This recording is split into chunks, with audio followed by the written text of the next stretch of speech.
Hey everyone, welcome back to the Gabba Ghoul channel. Today we're going to be looking at the newest show installment in the Marvel Universe, Moon Knight. You can find Moon Knight on Disney Plus, and it's a really easy watch at 6 episodes. You could watch it in an evening if you're a binge master like myself. Now the biggest question we're going to ask is, was Moon Knight a good show? Before we get into this, I want to cover something. Someone liking a show is completely valid and also completely subjective. I feel like today everyone scrambles to have what they believe is the right opinion. Those opinions end up being very strongly swayed in opposite directions. In the reality, I think most media is usually in the middle, bar the very exceptional media that ends up on either ends of the quality spectrum. For instance, on one hand, you have the entire last third of Game of Thrones, and then on the other, you have the entire series of Breaking Bad. You can tell which one was more satisfying for fans to experience. So, as the criteria for this video, I'm going to be looking at 3 things that I think are what majorly define good media: production, story, and acting. Production is going to cover things like CGI, sets, locations, and overall effort of editing and soundtrack. We can definitely tell movies that have larger budgets than others, but mostly it's how the media uses the budget and if the media felt like it had very low effort or feels cheap. No amount of budget can actually make a great movie. I mean, I think Transformers kind of comes into this mind. I'm not saying those were bad movies, but I just feel like there was a lot of explosions, a lot of CGI, big budget, and not necessarily didn't get the bang for the buck. This could also cover like certain opinions on directing.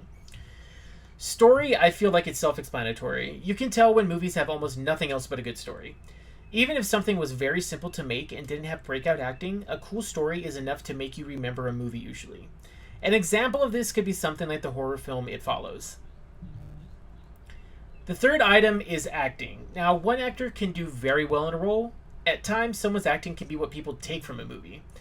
A character like Kylo Ren in the latest Star Wars trilogy can still become a favorite by the great acting from Adam Driver. As long as you have 1 or 2 characters you enjoy in what you're watching, and especially if one of them is a main character, they can be a huge reason why someone can enjoy a show or film. Also, just a heads up, I will be talking about minor spoilers going forward. This is your spoiler warning. Now keep in mind, Moon Knight is an origin story for a new hero, so you won't be spoiled on any humongous MCU lore like in What If and Loki. This basically just focuses on Moon Knight, while there are some Easter eggs, pertaining to the larger MCU. It's nothing humongous. Moon Knight stars Oscar Isaacs. You might know him from little things like being Poe Dameron in the latest Star Wars trilogy, if not from movies like Dune and Ex Machina. Just little films. I really gotta say, he was the backbone of what made this show for me. I really don't think I would have enjoyed Moon Knight half as much if it was anyone else. We meet our hero as the character named Steven. We like Steven. Steven is an awesome, super nice guy even though he's a little weird. We see that he chains himself up at night, and not in the good way, and then puts sand all around his bed to make sure that he has not sleepwalked. However, what he thinks are spells of sleepwalking is actually when his other personality, the main personality and identity of Moon Knight, comes out, Mark Spector. Now, where Steven is a pacifist and all-around gentle nerd, Mark is a mercenary. A mercenary that found himself on the brink of death in the middle of Egypt, near the most ancient of dig sites. There, he was approached by the Egyptian god Khonshu. Khonshu is a god of the moon and night sky, as well as being the protectors of those who travel in the night. I know that is a very edgy title, but you know what? It's the kind of edginess I like. Khonshu bestows this badass costume to Mark Spector, as well as pushes Mark's already uneven multiple personality disorder to fraction even more, constantly blackmailing him and telling him that if he's to put down the mantle, Khonshu would simply just choose Mark's estranged wife, Layla El-Fali, as his next avatar/victim. Now, it's here where I just want to say I really loved Layla. Mai Calamawy, who plays Layla, is such an adorable actress. She was kick-ass, but I still felt like I just wanted to protect her. And while I thought the whole beginning was interesting as we see Steven slowly realize that he was actually only one personality that resides in his body, I still feel like I became much more invested when Layla came along. She expedited Mark coming to the forefront of the story. Because while I love Steven, I really chose to watch the show to see Mark Spector as Moon Knight. I was glad that we were getting answers, and I feel like that's where the action definitely began to become more frequent. Ethan Hawke as Arthur Harrow was a very interesting choice to begin the series with. Possibly one of the better villain choices, as he was actually pretty capable to come off empathetic in the beginning. Harrow had been Khonshu's avatar in the past. He had been Moon Knight and had actually taken Khonshu's penchant for a righteous vengeance a little too close to heart. Because now the dude has decided to cut out the middleman, so to speak, and essentially become the avatar of a god named Amit. Now, Amit punishes people for all that they are possibly capable of. If it's possible that you do an evil act ever in your life, past or future, she will feast on your soul. Part of Harrow's crusade to free her is to find where the other gods hid a little stone fetish of Amit that they had bound and imprisoned her within long ago. Layla and Mark try as hard as they can to keep this scarab that acts almost as like a compass that would lead you straight to where Amit's statue is away from Harrow. Harrow eventually succeeds in extracting it from them, which leaves them with no other option than to chase Harrow to Egypt. Now keep in mind, this is about the 3rd episode into a 6-episode show. I enjoyed that they took the time to show just how traumatic and strange it is to find out that you have multiple personality disorder. However, I think that they could have spent a little bit more time in, say, Egypt, where we really start to see the mystic side of Moon Knight. My favorite part of Moon Knight was actually the middle of the show. This was when the show was at best in terms of all things: story, production, and acting. One scene is where Khonshu, using Mark/Steven as a body to possess, calls a meeting of the gods with a plea for them to intercede and stop Arthur Harrow. Some of the best things about this part was that it gave us so much information and interesting lore without feeling rushed. To see gods like Osiris, Horus, Tefnut, Isis, and Hathor all exist within the Marvel Universe is badass and I think super interesting. We don't get to see the actual forms of the gods themselves, but we see them through their personal avatars, the people that they use to carry out their will. Now, what we get from this scene is basically Khonshu acting righteous to the other gods and saying that Harrow is dangerous and wants to free the goddess Amit. This scene is one of the moments where I think Oscar Isaac's acting is so important. Seeing someone talk in 3 different voices from sentence to sentence can come off silly if not done right. And while this scene had a comedic aspect to it, Oscar Isaac still made it feel important through his acting. And now the response from the gods is interesting. They don't rush to the rescue of mankind, kind of like we saw in Eternals. These gods sent the shade right back and said, hey, man forgot about us a long time ago. We returned the favor. They basically said fuck him when it came to Arthur Harrow essentially doing something destructive to his own kind. This mixed in with the fact that in many ways Khonshu was being hypocritical. He talked about the dangers of taking away the choice from mankind when Khonshu had used and thrown away Harrow. Much of what Harrow was doing was what Khonshu had taught him to do, only albeit to an extreme. Harrow is chillingly convincing, though, as he masks his intention of releasing Amit by pointing the finger at Khonshu for manipulating himself, and now seemingly a broken Mark Spector. The other gods tell Khonshu to sort out his own mess and to not break any of the laws of direct interference, or else they would lock him in stone again. Since we learned that this isn't the first time Khonshu has bent or broken the rules of revealing the gods to mankind, something that is forbidden.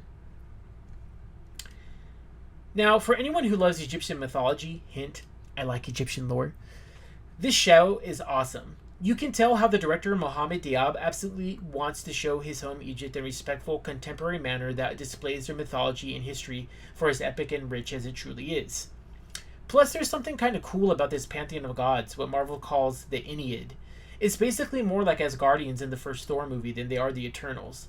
They exist and are powerful, but somewhere on a higher plane, a different realm. They keep an eye on humans, but they aren't going to put their asses on the line to protect or help them. Now, I will say it sucks that we don't get to see them in their true forms like we do Khonshu or Amit, but it's still a cool concept to have on the table as the mystical side of Marvel grows. The next really awesome scene is where Khonshu reaches his final level of desperation. We get a super badass and beautiful night scene, where basically Khonshu has to shift the night skies like rewinding a VHS. He does this in order to go back in time to the exact night that the map to Amit's statue is based upon, since, stars don't always stay in the same place. Seeing the shifting stars and moon become almost like a kaleidoscope of whirling bright light was awesome. It made for a very ethereal and magic type of environment, and putting it in a setting of the deep desert in Egypt just hammered the theme of and love for Egypt as a setting. Now, another layer of this show came in the next big part. We get a pretty cool scene where Khonshu has become imprisoned in stone for his little stunt with the night sky. Mark and Layla have to go and do 2 things: stop Harrow from releasing Amit, and to free Khonshu by breaking his statue. We see some really fun scenes of Mark and Layla excavating through the depths of a tomb. Some parts of it felt extremely reminiscent of Indiana Jones or Tomb Raider, and I mean that in the best ways. It captured that feel that the best movies about the mysterious ancient Egypt always have: adventure, tomb diving, archaeology, and mystery. The tomb that they eventually led to is that of the first non-Egyptian pharaoh, Alexander the Great. The scene where you see Stephen stick his whole arm down the throat of Alexander's mummy is hilarious and cool all at the same time. As it turns out, none other than Alexander the Great had been the last avatar of the god Ammit, and had essentially been part of the reason she had been turned to stone. The cool part about this Easter egg is that it rewards history nerds. It's fitting that Alexander the Great and Ammit would be connected as ancient foes of Egypt. In history, Alexander the Great's conquest of Egypt marks the end of the Egyptian Empire, essentially. Before Alexander the Great, Egypt was looked at as the most powerful empire that had ruled for thousands of years. Alexander was an outsider, a Greek, whose culture is alien and may even seem barbaric to the Egyptians.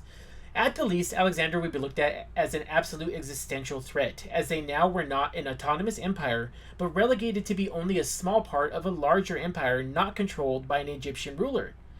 Now, luckily for them, Alexander did not live long, but his conquest of Egypt still changed the culture and ruling bloodline of Egypt ever after, as well as marked an ending to the Egyptians' golden period.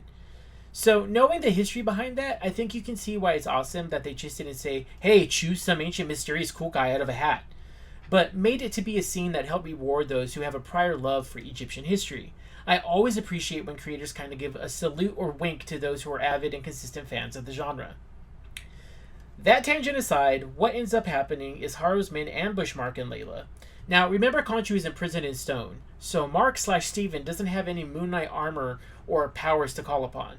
This makes the fight almost completely one-sided and ends in Haru shooting and killing Mark. As in, yes, they actually do die. Now, this is the only about 4th episode, so you know there's got to be more to the story. But what they do is basically have Mark's death bookended to a scene with him waking up in a mental institution. Its white on white on white design is super clinical and a little unnerving. Mark knows that he is truly crazy. I mean, much of the series is the personalities of Mark and Steven, and maybe even more, trying to take control of the body, while also dealing with a universal love towards Layla, who is treating them inconsistently since she loves him, but they were technically separated. From Mark, that is. Steven is as new to her as Mark is to Steven. So what we see is Mark was really supposed to be in this mental unit the whole time. His memories and visions of him saving the world, being a hero, and doing all these exciting things was just another manifestation of him escaping reality, and perhaps even making another identity in order for his mind to cope. Layla is actually just another inmate who is helping him create a vision board. On the board is eerily all these things that are similar to what he's been having visions of. A bootleg Indiana Jones movie, a superhero comic, some Egyptian archaeology research. We also see that Arthur Harrow is actually Mark's therapist. In his office there are multiple Egyptian-themed knickknacks, as he's a guy who isn't evil but who is just trying to help Mark, and on the side who just enjoys diving into ancient Egyptians as a hobby. The great part about these scenes is that we know Mark is one of two things. He is either dead and this is his version of an afterlife, or Mark/Steven is truly crazy and the early story witness was just a hallucination. I think that was an overall interesting addition to the show, and where we see some of the best acting from Oscar Isaacs. You become unsettled and begin to doubt the entire story because you can feel the character begin to doubt himself as well. It really brings the anxiety that when you have the mental illness, you can literally be in a war with yourself, which is terrifying and exhausting. We finally get some relief when Mark finds Steven hidden in a sarcophagus within the hospital. That's not exactly something that screams you're in reality, so we know that the hospital is just a creation of Mark's trauma and his version of the afterlife. This is compounded when we see a giant but gentle-spoken hippo goddess. This turns out to be the goddess Taweret, who is there to take Steven and Mark to their place in the Egyptian afterlife. I really enjoyed these scenes because it once again brings you back into the Egyptian mythology. The setting is Mark and Steven sailing the vast sands with Taweret's guiding the ship. I thought it was very cool how the world they were in seemed to be stuck in an eternal dawn/twilight type of lighting. Taweret also talks about how different cultures have different afterlives, and even mentions the ancestral plane from Black Panther, which I thought was a really cool Easter egg. Now, part of them being taken to the afterlife is that their hearts have to be weighed. This is one of my favorite parts of Egyptian mythology concerning the afterlife. In order to get to the field of reeds, which is the equivalent to heaven, your heart must be weighed and found to be lighter than a feather. If your scales are unbalanced, then you'll be claimed by the sands they are sailing upon and spend eternity in a type of stasis, or stuck in this sand hell. The weighing of their hearts lets us deep dive into the exact past that Stephen and Mark both share. We see visions and experiences, scenes a very creepy room that is filled with people that Mark has killed. When Stephen sees this, he is really unnerved and shocked that technically he, or at least his body, could have killed so many people. Although Mark justifies almost all these killings as enacting justice on behalf of Khonshu, as Moon Knight is not afraid to kill people for the greater good or to carry out revenge. The way the zombies looked and just having all of them standing in a room was really awesome. Symbolically, this could be a way for that a mercenary could think or project the idea of his guilt onto himself. If I had killed a number of people, I imagine it would take a toll, and as that number grew, placing them in something like a cafeteria or classroom, which just compounds so much of what I was symbolically feeling. You probably have different sets of guilt when you pass certain benchmarks. First you kill an entire car worth of people, then a bus, and then so on and so on. My favorite part to come from these scenes, however, is when Stephen learns the exact truth about Mark's backstory and essentially why he, Stephen, was created. Mark had a brother, and when they were young, an accident happened in which his brother died. You see scenes of his mother and father reacting to this, and you see as Mark's mother blames Mark for his brother dying, and even wishes he had died instead. I have to say these scenes really made me feel for Mark, especially when you see how conflicted his father was in trying to care for a mentally unstable wife, and to try and shield his last living son. This all culminates in the brutal scene of Mark hiding in his room as a child, as his mother pounds on the door screaming, and it is obvious that she eventually physically beats him multiple times. It's as a young Mark is rocking back and forth and trying to disassociate from the hell he's in when suddenly Stephen pops up, and boom, Mark has another personality. Stephen is happy. Stephen loves his mom, and his mom loves him. A simple guy who wants a simple life. But what he really was Mark's only shot at survival and suppressing his trauma/sadness. You can imagine that as Stephen sees this truth, it's just as breaking for him to accept as it is for Mark to have to witness his past and his own psychosis. The scenes with Mark experiencing his mother's abuse and then Stephen having to come to terms with being just an appendage of Mark really hit me hard. This is where the story went strong into the thematic ideas of Moon Knight's mental instability. And I'm sure for many Moon Knight fans, it was good to see that this side of Mark Spector was not forgotten or swept under the rug. After a moment where Mark finally makes it to the field of reeds after Stephen sacrifices himself to save him and balance the scales, Mark saves Stephen and with the help of Taweret, gets them through the gates of the afterlife and back into the game, aka life. While Mark and Stephen had been busy being dead, Layla had hidden herself as part of Harrow's followers and smuggled herself into the Great Pyramid. It's there that she finally finds Khonshu's statue and breaks it, and even though Khonshu offers her the powers of Moon Knight, she refuses in honor of Mark's memory and because of all the shit that Khonshu had put them through. They have to put a pin in this debate though, as Arthur Harrow basically raised the Temple of the Gods, and even as the other avatars try to stop him, he massacres them all and finally breaks Ammit free from her prison. Now, I just want to say that I thought Ammit's design was badass. Still in line with Egyptian mythology, but still giving me that monster creature feature feel. We get to see a pretty epic fight between Khonshu and Ammit, but only for a second as Khonshu feels Mark's resurrection and immediately teleports to his side to give him the powers of Moon Knight again. But this time with the understanding that Mark will be free from Khonshu's influence after stopping Ammit. While Mark getting his Moon Knight powers back is awesome, I actually think it gets overshadowed by Layla. Layla is still in the pyramid and is told with the dying breaths of Osiris' avatar that it will take more than one avatar of the gods in order to imprison Ammit in a human body, which could make her capable of being killed for good. The god that Layla calls upon is none other than our cool hippo sister, Taweret. The scene in which Layla is talking back and forth with Taweret taking possession of her body in order to answer Layla's questions, is great. I seriously can't get over how cute Layla is and how much more I want to see of her. When we get to see her in the full armor of being Tawaret's avatar, I think it's just an epic moment. It's at this point where Harrow has hiked up to the zenith of the pyramid and begins calling upon all his followers to use the power of Ammit's judgment. Now, while Haro unfortunately doesn't get any cool armor, he's nonetheless the full-fledged avatar for Amit and is given super strength and new powers to his cool alligator daddy Pimpkane. I just want to say that I'm actually really surprised because we see more than a good amount of souls actually being culled and devoured by Amit. While the majority of Cairo seems to be safe, I would say at least 100 people are killed, making this incident very much like the incident in South Africa, where the Avengers saved the day but accidentally blew up an entire floor of an office building, leading to what was called the Sokovia Accords. I'm kind of hoping that we get to hear about something like the Cairo incident or the Amit massacre somewhere in the future, because I really enjoy the idea of these large-scale conflicts having consequences, or at least being important milestones in the world that this is all taking place in. I know humanity has seen some crazy shit by this point, but people's souls being taken and devoured by a now kaiju-sized alligator goddess is something that I think could still be a talking point.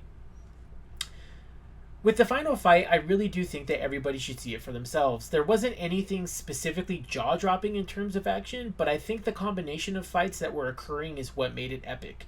You had Giant Khonshu fighting Giant Amit, and then you had Moon Knight and Avatar Layla fighting Haro. Now, there is one scene where Layla ends up saving a family from being blown up by Haro's cane laser. During that moment, the little girl for some reason takes the time to ask Layla if she's an Egyptian superhero, to which Layla replies with the cool, feminine, badass word of, yes. Now, I'm all for empowerment, but I still think obvious pandering like that just ends up feeling cheesy. We didn't need a talking point that was basically someone asking an obvious question. Little girl, you just saw her stop a van with her bare hands. There's still danger. Of course she's a superhero. Now run to safety. I think I would rather have a scene where the little girl is watching Layla with a look of pride and wonder rather than a throwaway dialogue line that kind of just feels like Marvel is trying to pat themselves on the back. With that being said, I felt like the fight between the gods and their avatars was a really strong climax to the show as a whole. Mark and Layla eventually end up neutralizing Haro and binding Amit to his body. Now that she's mortal, Khonshu urges Mark to kill Haro/Amit as they are too dangerous to be kept alive. Mark seems like he's about to do it, but Layla reminds Mark that it's his choice, not Khonshu's. Mark ends up sparing Amit Haro and tells Khonshu to release him as part of the deal they made earlier. Now, just as a personal note, I think this scene was kind of mid for me. We had just seen Layla and Mark kill followers of Amit for the last 6 episodes, and while I understand Mark and Steven just went through a very changing personal experience of death, it seems like Mark sparing Haro just to chastise Khonshu is naive at the best, considering the amount of damage they could potentially wreak again. Layla and Mark letting them live after literally dying and killing to try and stop them kinda comes off as petty and not like their characters. Anyway, Khonshu releases Mark and Steven. The last time we see them is waking up in bed almost as if they had went back in time before all this stuff happened. They seem relieved and now have 2 goldfishes rather than 1, kind of symbolizing the peace that Mark and Steven have become to after accepting each other living in the same body. The after credit scene is where things get really spicy. We now see that Haro Amit has basically been condemned to the hell that Mark Steven feared, a mental institution. A mysterious man comes and rolls him out of the hospital into a limousine where none other than the god Khonshu is waiting inside. Khonshu boasts to Haro that Mark rejecting him basically means nothing, as even with Mark and Steven's new peaceful life, they are still ignoring a mystery that has been hinted during the entire series. That there could be at least one other personality they don't know about. A violent and murderous personality that only comes out at the worst of times. And indeed, the limo's driver window rolls down and you see Jake Lockley. Using the body of Mark and Steven, he speaks in Italian and has the callous demeanor of a mafia hitman. It seems that Jake can independently choose to serve Khonshu. As he does, he points a silenced pistol at Haro and pulls the trigger. And that's the ending of Moon Knight Season 1. Now, after covering essentially the entire show, I think we have found answers to the criteria of, is Moon Knight a good show? We know that it's different to a lot of other MCU shows, but it's not bad. In terms of production, I think the scene with Khonshu shifting the night sky was beautiful. The 2 gods fighting amongst the pyramids like kaijus in a Godzilla movie got me pumped. Not to mention just the overall feel of costumes, sets, and the awesome locations they chose to really hammer home the Egyptian appreciation. For acting, I can't speak enough to Oscar Isaac and Ethan Hawke's portrayal of their characters. Haro came off as an awesome villain that at times was empathetic and at times creepy. Mark and Steven had moments that were tear-jerking and brought magnificent exposure to how exhausting, confusing, and isolating mental illness can be. If you pair that with May Calamawy making Layla into a personal favorite, there's plenty of acting-driven favorite characters within the series. Now we get to the story. The story, I feel, was pretty decent. It wasn't above and beyond original in the structure, but what it showcased and provided in terms of potential for showing us great acting and badass scenes tied to Egyptian mythology, it did its job with keeping us interested. I can understand where some people say that at times it felt slow or a little hard to follow, but then, even then, I think people would be hard pressed to call it bad. So with that, even if you count its story as not doing its job, you still have a series that gets 2 out of 3 stars, which essentially means that the series did its job and will have something there for the majority of people to enjoy. I personally would give it a 3 out of 3 rating, as I really enjoy that this is taking the MCU to a much different place than we have been. Mystical gods and avatars, themes of mental illness and the idea of balancing yourself, the flares of adventure that gave Indiana Jones vibes. It left me wanting to see more of the story, which I would say is exactly what media is supposed to do. And with that, we come to the end of our video. Thanks for coming back and finding the answer to our question with us. If you agreed or even disagreed, go ahead and leave a comment. Like and subscribe, as I will be doing giveaways once I hit 500 subscribers. Until next time, Valar Morghulis.